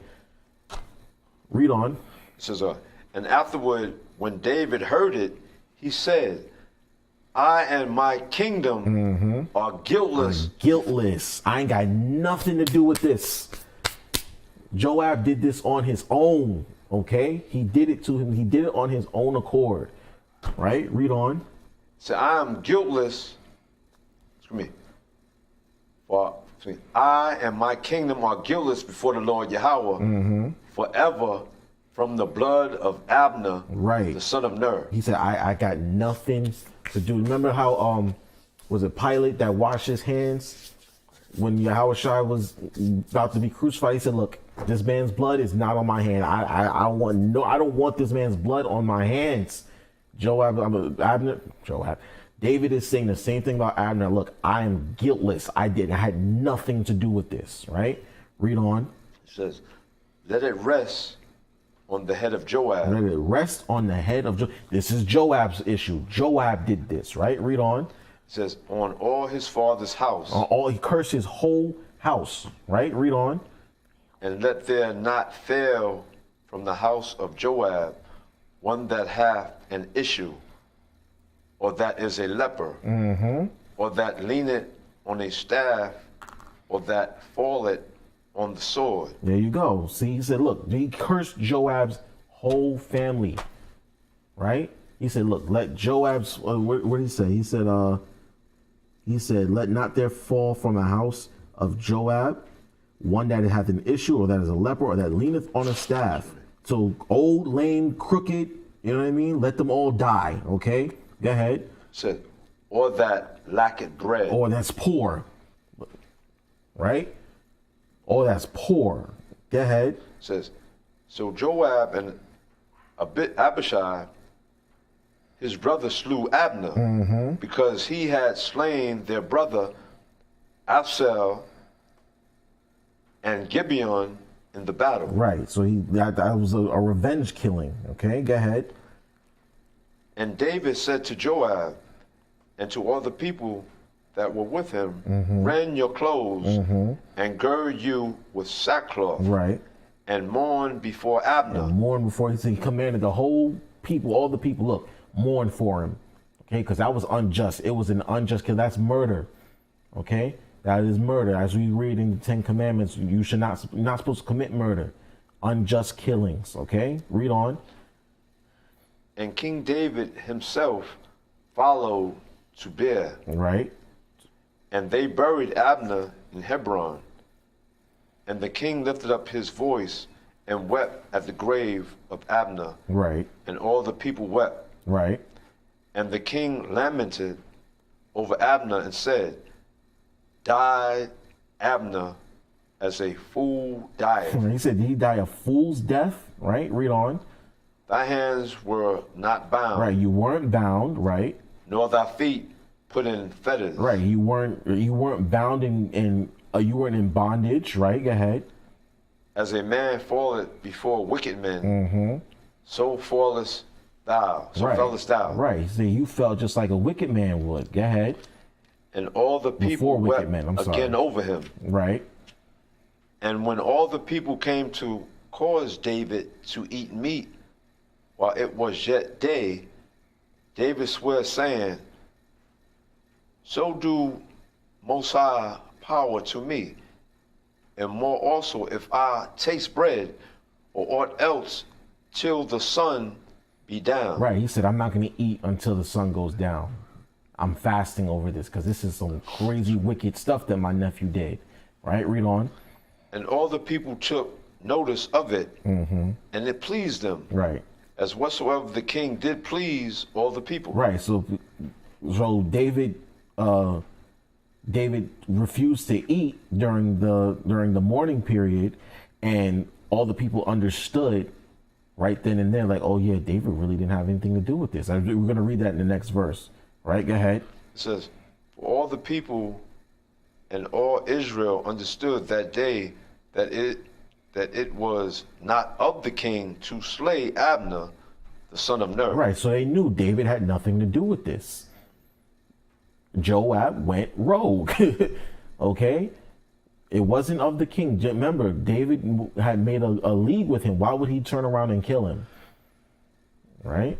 Read on. It says, and the king said unto his servants, know ye not that there is a prince and a great man fallen this day in Israel? Right. He said, remember, Abner was Saul's cousin. Remember, David wouldn't even touch Saul because he knew that Saul was the Most High's anointed. So he said, look, don't y'all realize that a great man died in Israel today? This isn't some laughing matter. This isn't a small issue. This is a big deal. Right? Go ahead. And I am this day weak, though anointed king, and these men of the sons of Zeruiah be too hard for me. He's like, yo, my nephews are crazy.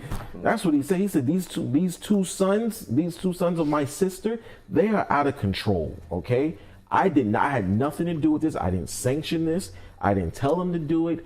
None of the above. They did this on their own. They are insane. They are crazy. They're too hard for me. They're wicked men, basically. All right. Read on. Lord Yahweh shall reward the doer of evil according to his wickedness. There you go. He said, look, the evildoer the Most High is going to pay him back for this. Okay. He's going to be judged for this. All right. So we see what he did to Absalom and to David by killing Absalom. He killed Abner, and now he's going to kill someone else. He said, right, no, Amasa. Okay. So now I want you to jump back to chapter 19. Okay. And we're going to read verses 1 to 7. In that book of 2 Samuel, chapter 19, verse 7. 1 to 7. Oh, 1 to 7, pardon. This was right after David, where Absalom was killed. This is literally right after that. Okay, go ahead. 2 Samuel chapter 19, verse 1. And it was told Joab, behold, the king weepeth and mourneth for Absalom. So word got back to Joab that David was crying over Absalom, right? Go ahead. And the victory that day was turned into mourning unto all the people. For the people heard, say that day, how the king was grieved for his son. Right. So it's like, imagine, okay, y'all remember when Michael Jackson died, right? And everybody was like, the whole world stopped basically when Michael Jackson died. And when they saw that his mother was like still grieving, everybody started to feel the same way that she felt all over again, because that was her youngest son, right? Michael Jackson was Catherine's youngest son. So imagine how when the people found out that David was like really upset and really hurt over Absalom's death, they started to feel just like he did, because remember, David was a mighty warrior and a king. He was a killer, right? So now that they're seeing that David is like distraught and sad over the death of Absalom, it's like, dag, like this is a really big deal. This is not a small issue. He's really upset about this. Okay, read on. It says, and the people got them by stealth, pardon me, that day into the city, as people being ashamed still away when they flee in battle. Right, so they snuck into the city, right? Go ahead. But the king covered his face, and the king cried with a loud voice, O my son Absalom, O Absalom, my son, my son. Right, David is really going through it. He's really mourning over this, right? Go ahead. So, and Joab came into the house of the king and said, Look, now check this out. Look at what Absalom says. This traitor, right? This, huh? Joab. Not Absalom, but Joab said. Yeah, look at what Joab says, right? Go ahead. it says, and Joab came into the house to the king and said, Thou hast shamed this day the faces of all thy servants. You are embarrassing the people. Wow. You are embarrassing everybody, right? Here, your son is dead. I killed him. I killed your son, and now you're crying about it, and you're embarrassing everybody. Get yourself together, man. Pull it together. Pull yourself up by the bootstraps. Stop crying, and get it together. This is what he's telling David, right? Yeah, he killed his cousin. Like, and he feels no type of way about it either. Just like, whatever. Okay. All right, read on. His first cousin. Right, go ahead. Which this day have saved thy life. And Yeah, you lived, right? He said, you're the one who's alive and you're crying about it. Go ahead. said, and the lives of thy sons and of thy daughters, and the lives of thy wives, and the lives of thy concubines. So he's trying to rationalize, right? There's a difference between reasoning and rationalizing. Rationalizing is when you're trying to make a bad situation seem okay. You're trying to reason through a bad situation, right? He's trying to rationalize killing Absalom by saying, look, his death was for the greater good. Right, for the greater good of your kingdom. Right. You good now. We done saved you. We done saved your whole family. We saved your kingdom. What you crying over Absalom for? That nigga dead. Leave him. Let it go. But that's still his son. How can you sit here and try to rationalize, I killed your son, right? You should be happy. It was for the greater good. I had to kill him, right? Read on. It says, in that thou lovest thy enemies and hatest thy friends. So he said, look, you love your enemies more than you love your friends. You don't love us, do you? Now he's trying to not gaslight David, but he's trying to I can't explain it, but it's like he's trying to make him seem like he did a right thing by killing Absalom, right? He's trying to say like, oh, you don't love us. You much rather Absalom be alive than us be dead, right? You want us dead because he was trying to kill us, so we had to kill him first, right? Read on. It says, for thou hast declared this day that thou regardest neither princes nor servants. You don't care about your servants if you crying over this dude. You don't care about us. You really don't. Right? Read on. Well, this day I perceive that if Absalom had lived and all we had died this day, then it had pleased thee well. Right. Now, look, you see the venom that he's spewing into David's mind? He's like, look, if Absalom would have lived, we'd probably all be dead and you'd be okay with that, wouldn't you? Because he's your son. He's the prince. He's the golden boy, right? Mind you, you're my nephew. I gave you power. I gave you position. I gave you authority. And you out here going against my orders for what you perceive to be the greater good. How disrespectful, right?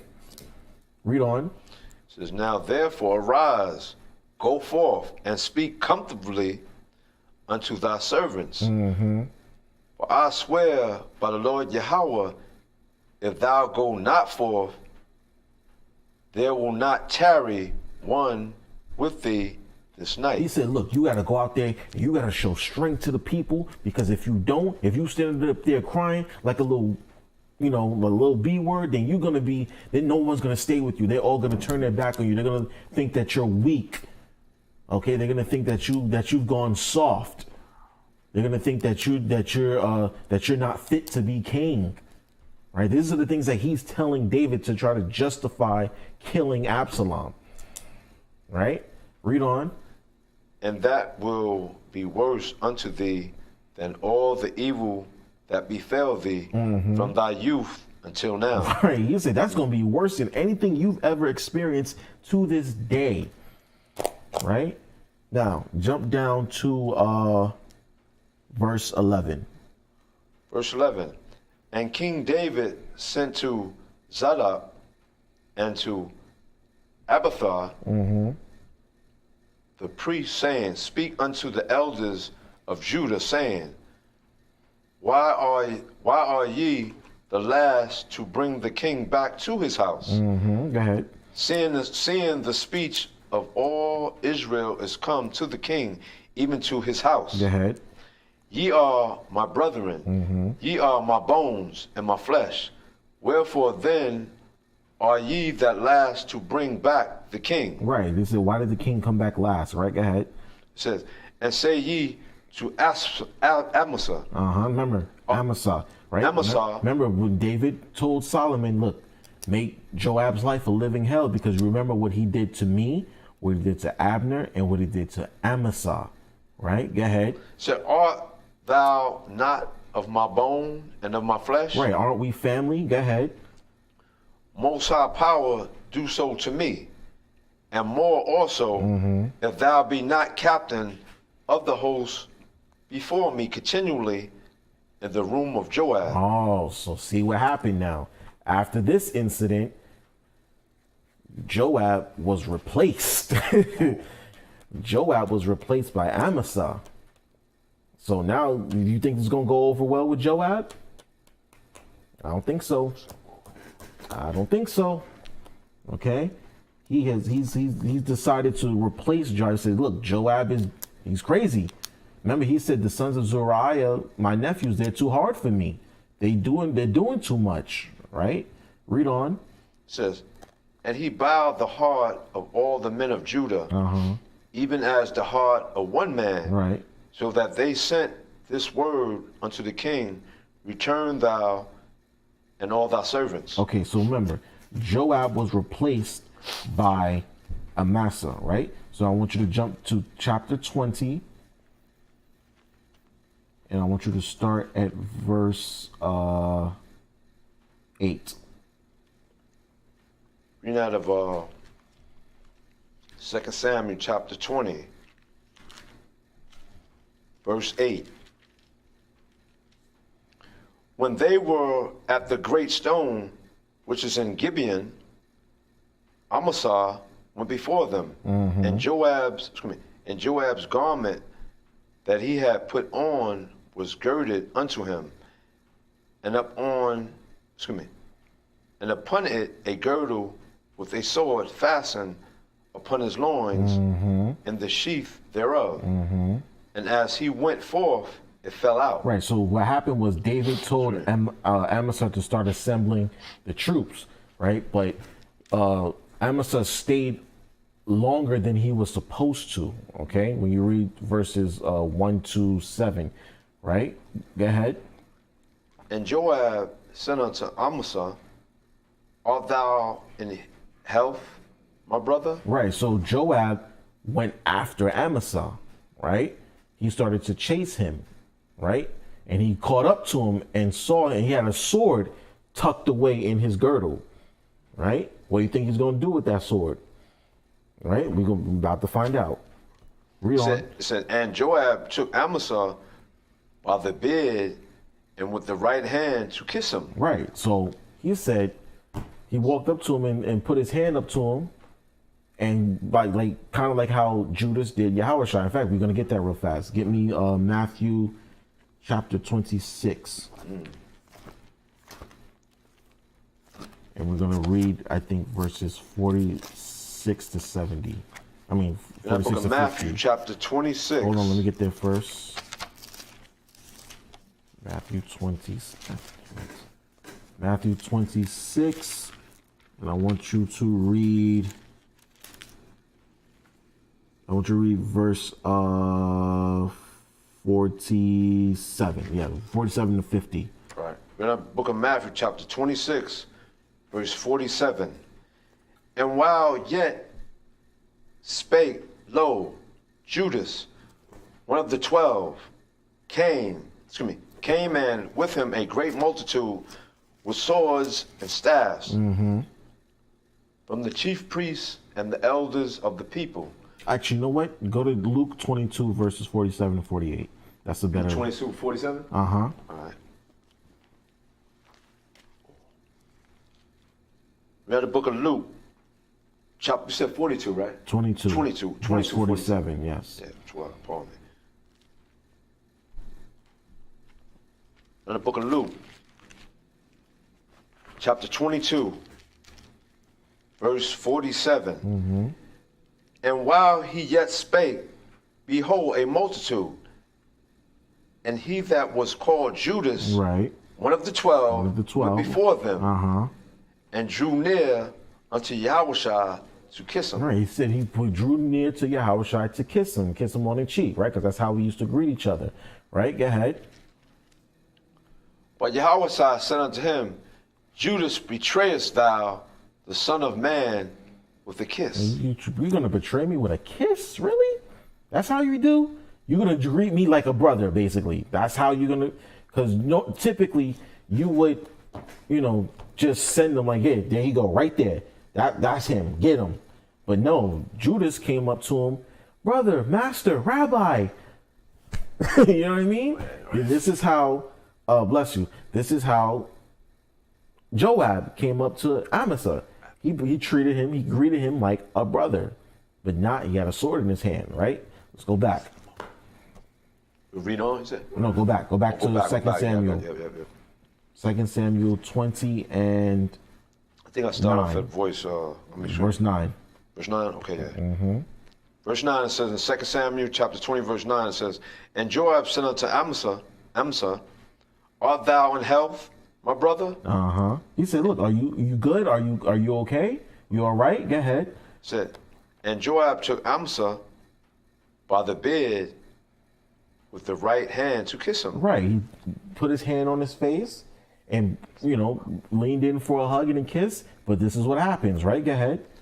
And Amasa took no heed to the sword that was in Joab's hand. Right. He didn't even know that Joab had a sword in his hand, right? Go ahead. So he smote him therewith in the fifth rib. There you go, that fifth rib again. He stabbed him right in the stomach, right? Go ahead. And shed out his bowels to the ground. And disemboweled him. So he stabbed him, cut his stomach open, and his gut started to spill out. He slaughtered this dude like he was like a cow, right? Go ahead. Said, and struck him not again. And stabbed him once. That's all it took, right? Go ahead. And he cried. And he died. Oh, pardon me. That's right. So he died. And he died, pardon me. So Joab and Abishai, his brother, pursued after Sheba, the son of Berchai. Go ahead. And one of Joab's men stood by him and said, He that favored Joab, and he that is for David, let him go after Joab. Right, so he said, look, he that go after Joab, who that favored David, go after Joab, because Joab is out here doing the most again.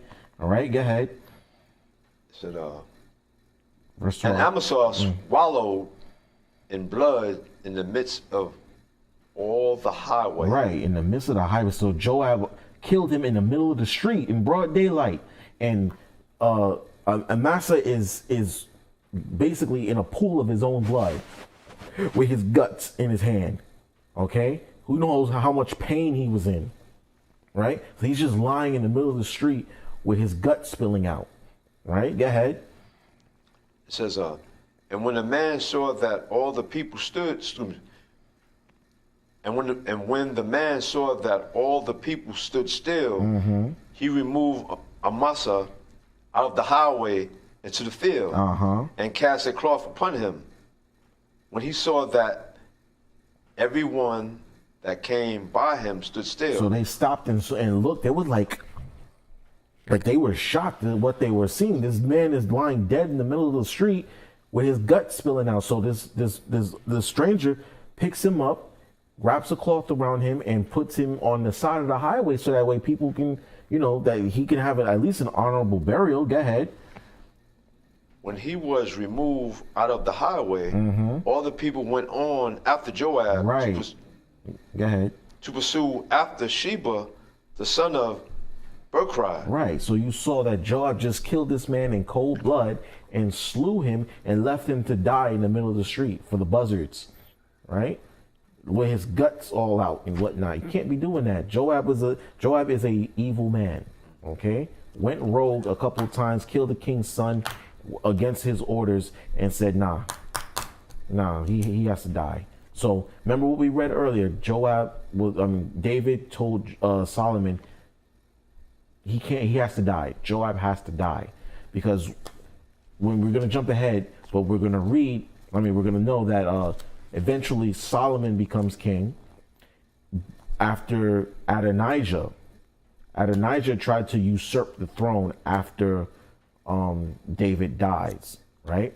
So because Adonijah usurped the throne unofficially, Joab aligned himself with him and I think it was which priest was it?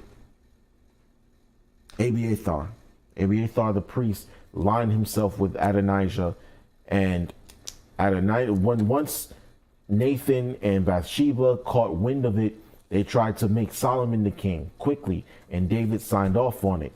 But Adonijah tried to come back and take one of David's concubines as a last-ditch effort to usurp the throne. And Adonijah had him put to death. In fact, we're going to read that real fast. Let's get that real fast. Go to 1 Kings.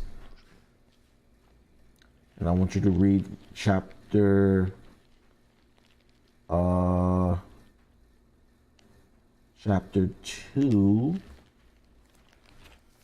And I want you to read verse 13. We're almost done. Start at verse 13. 1 Kings chapter 2, verse 13. Mm-hmm. Verse 13. And Adonijah. Yeah, Adonijah. Mm-hmm. Adonijah, the son of Haggith, came to Bathsheba, the mother of Solomon. Right. So Adonijah, who now is the queen essentially. She's the king's mother, right? He tries to come sneakily to Bathsheba to try and make a last ditch effort to take the kingdom, right? Read on. And she said, "Comest thou peacefully?" Right. You come peaceably, we on good terms. Is this a peaceable tiding? Right. Go ahead. And he said, "Peacefully." He said, "Moreover, I have somewhat to say unto thee." And she said, "Say on." Right. He said, "I want to talk to you." Right. Go ahead. And he said, "Thou knowest that the kingdom was mine, and that all Israel set their faces on me, that I should reign. Howbeit the kingdom is turned about." The kingdom is turned about, right? "And it has become my brother's. For it was his from the Lord Yahweh." Right. So he understood that it wasn't his turn to rule. It came from the Most High. But yet here he is trying to subvert the proceedings, right? Read on. It says, "And now I ask the petition of thee. Deny me not." And she said unto him, "Say on." Right. So he wants something out of this, right? Read on. It says, "And he said, Speak, I pray thee, unto Solomon the king, for he will not say thee nay." Right. He's not going to deny you. If you ask for this one thing, he's not going to deny you, right? You're his mother. Go ahead. It says, "That he give me Abishag, the Shumanite,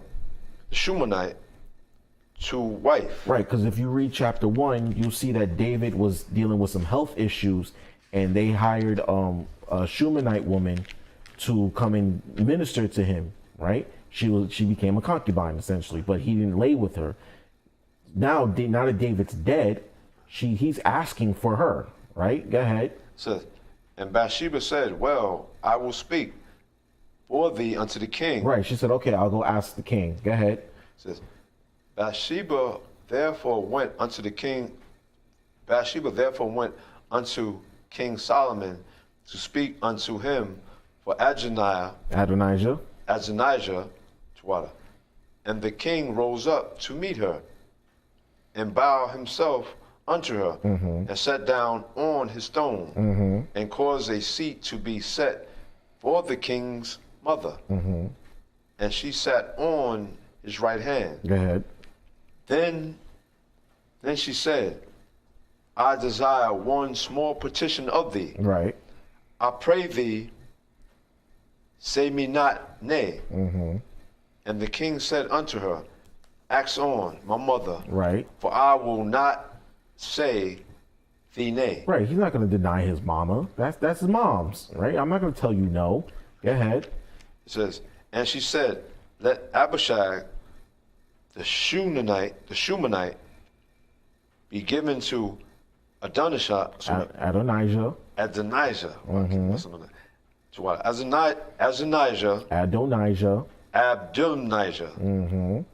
The brother to wife. Right. So now she makes the request. Adonijah wants Abishag to wife. Right. Go ahead. It says, and King Solomon answered and said unto his mother, and why dost thou ask Abishag the Shunammite for Adonijah? Ask for him the kingdom also. Oh, so like, okay, so why are you asking for him? And why are you asking for her for him, right?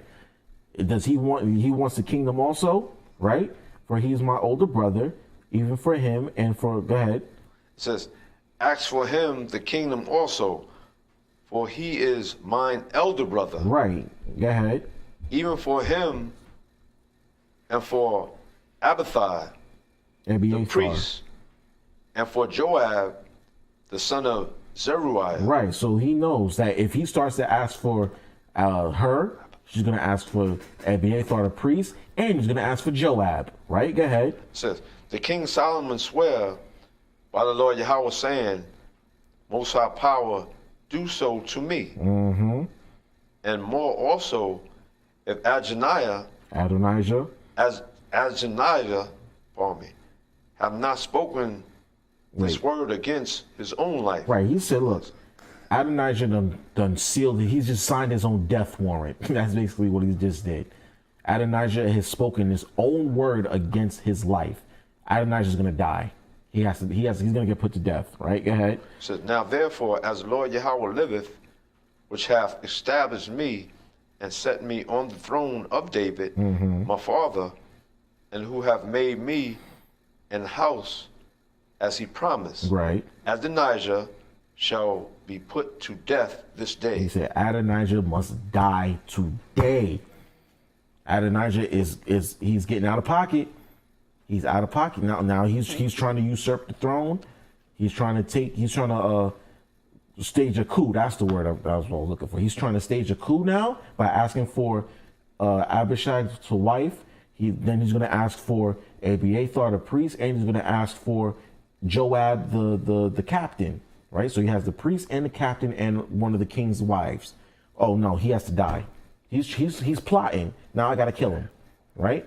So when you read down, you jump down. He has Adonijah killed by Benaiah, the son of Jehoiada. Right. He corners Adonijah and kills him.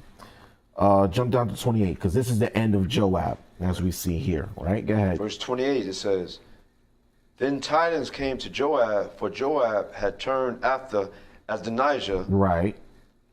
Though he turned not after Absalom. Right, so he aligned himself with Adonijah, but he didn't go in league with Absalom. Right? He killed Absalom, even though Adonijah basically doing the same thing by taking the throne. It wasn't passed down to him. He tried to take it. So Joab, for some unknown reason, decides to align himself with Adonijah. Right? Go ahead. So, and Joab fled unto the tabernacle of the Lord Yahweh. Right.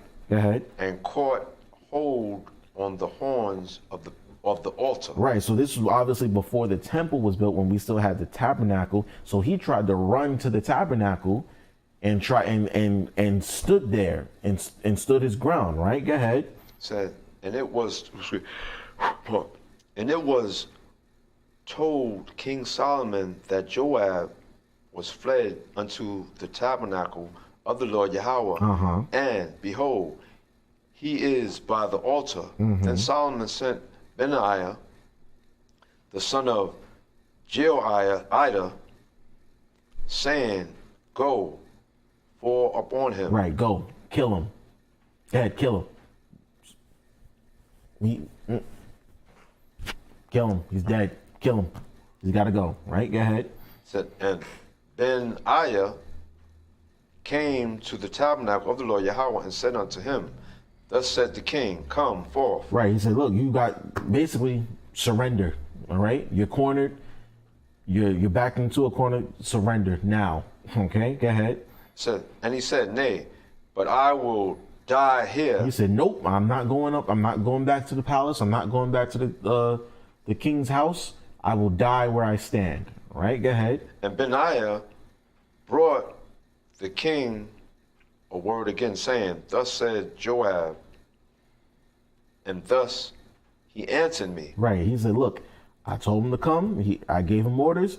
He said, nope, I'm going to die right here. All right, go ahead. And the king said unto him, Do as he hath said, and fall upon him, and bury him, that thou mayest take away the innocent blood, which Joab shed from me, and from the house of my father. Right. So he said, look, go ahead. He wants to die there. Kill him, so that way we can take away the innocent blood from the house of my father. Hold that. Get me Numbers 35 and 33.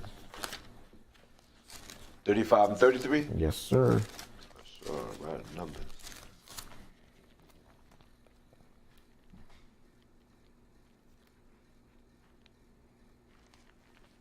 In the book of Numbers, chapter 35.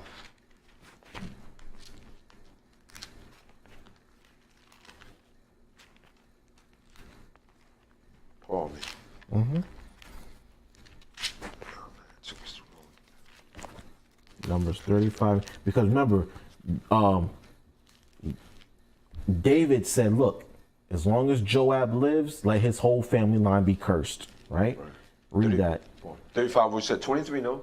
33. 35 and 33. Right. In the book of Numbers, chapter 35, verse 33.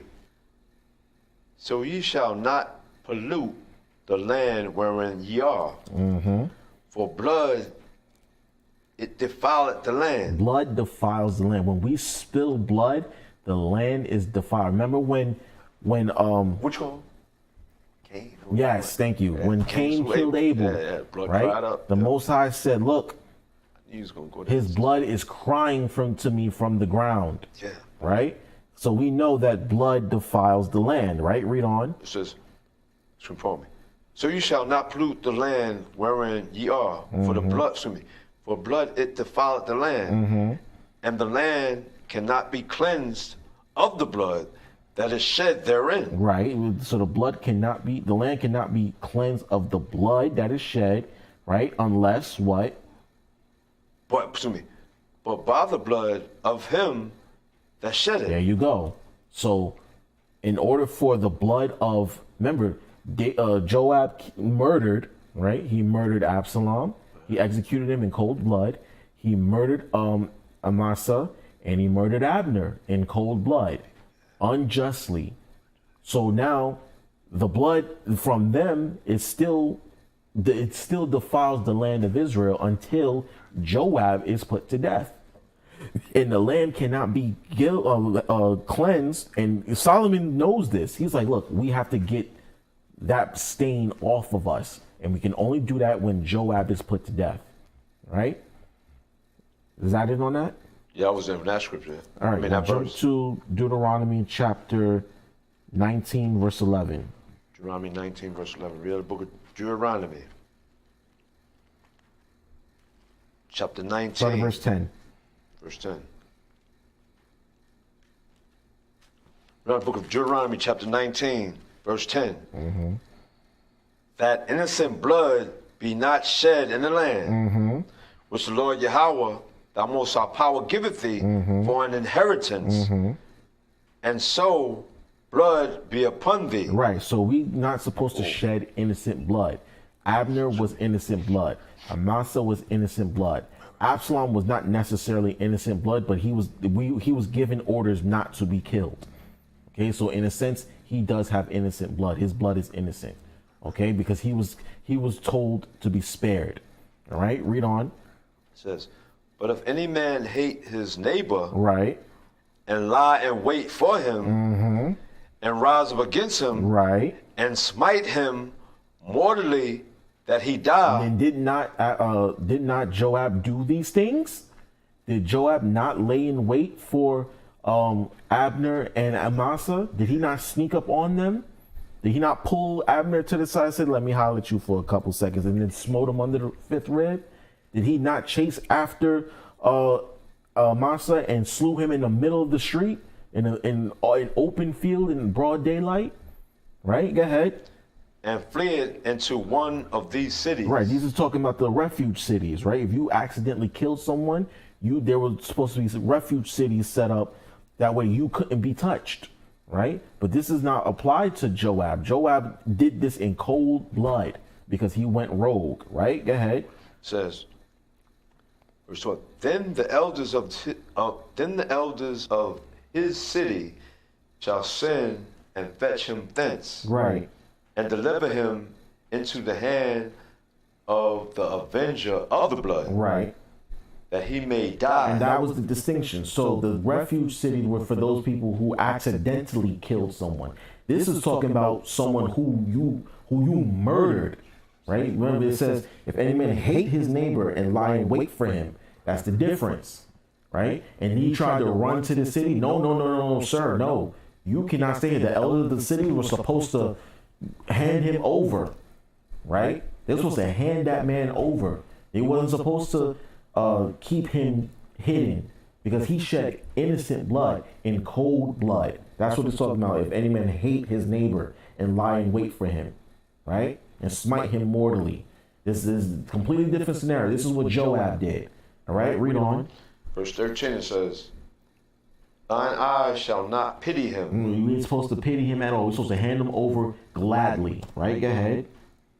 But thou shalt put away the guilt of innocent blood from Israel, that it may go well with thee. Right. That's what we were supposed to do. And this is what Solomon's talking about. We got to get that innocent blood of Abner and Amasa off of us because Joab has to pay for his crimes. Okay? Joab has to pay. All right? Go back to 1 Kings. That First Kings, I read that was 30, 35, 33? That? No. 1 Kings 2 and 3, yeah. 2 and 31. 31, okay, 31. Read out the book of 1 Kings, chapter 2, verse 31. 2 verse 31. We're almost done. It says, and the king said unto him, do as he hath said, and fall upon him and bury him, that thou mayest take away the innocent blood, right, which Joab shed from me, and from the house of my father. And the Lord Yahweh shall return his blood upon his own head. There you go. See? Who fell upon the two men more righteous and better than he. There you go. Who knows? Who? Go ahead. And slew them with the sword. My father David, not knowing thereof, to wit, Abner, the son of Ner, right, captain of the hosts of Israel. There you go. And Massa, the son of Jetha, captain of the hosts of Judah. See, there you go. He told him, look, those two men were unjustly killed.